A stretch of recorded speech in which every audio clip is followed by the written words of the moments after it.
इसमें कि उसकी गलती है बताइए। ये हमारी डेयरी पे असर डालती हैं। जो प्रकृति है ना उसका हमको परिणाम देती है किसी न किसी रूप में, मान के चले बीमारी के रूप में। आप इधर से नहीं करोगे तो उधर से निकाल देंगे। जैसा कि हमने डेयरी फार्मिंग से रिलेटेड बहुत सारी बातें की, लेकिन एक चीज़ यार मैं दिल से कहना चाहूँगा कि मेरे हिसाब से जो एक फार्मूला है यार सक्सेस का, आपको गायों के प्रति प्रेम होना चाहिए। आप समझ रहे हैं मैं क्या बोल रहा हूँ? यदि आपको गायों से प्रेम नहीं है तो मैं कसम से बता रहा हूँ आप कभी भी डेयरी सक्सेस नहीं कर सकते।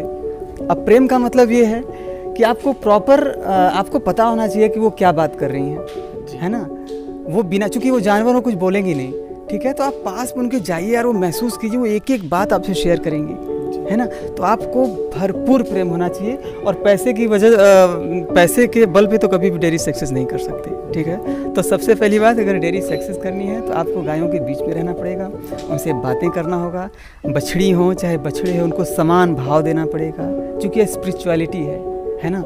कि आप सीधी सी बात है, बहुत लोग क्या करते हैं कि जैसे बछड़ी होगी उसको बहुत प्यार करते हैं जी, बछड़े हो गए तो उसको किनारा कर देते हैं। तो आप ये मान के चलिए कि कुदरत है, ठीक है, तो आप उसको तो प्रेम कर रहे हैं। हाँ, मैं मानता हूँ भाई कि उतना सेवा आदमी नहीं कर सकता बछड़ों का, लेकिन कुछ तो यार उसको खाना पीना दे दीजिए। उसकी क्या गलती कि वो बछड़ा हो गया, है ना।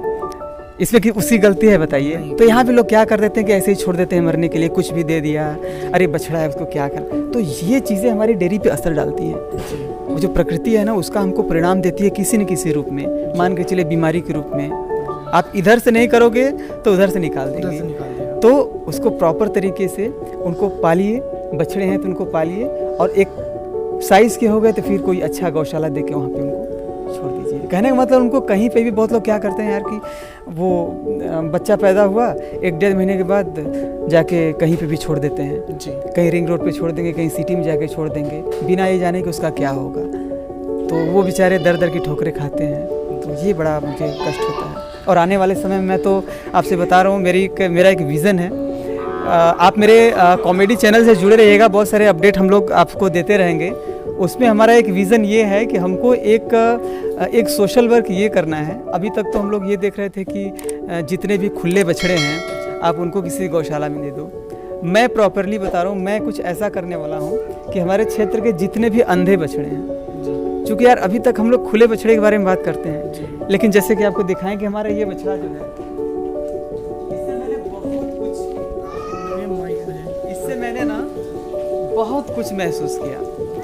अभी मेरे दिमाग में ये आया यार कि अब सोचो ना, एक खुले बछड़े हैं, उनको कोई मारता है वो तो भाग जाते हैं, इनका क्या होगा, इनको कुछ दिखाई नहीं देता।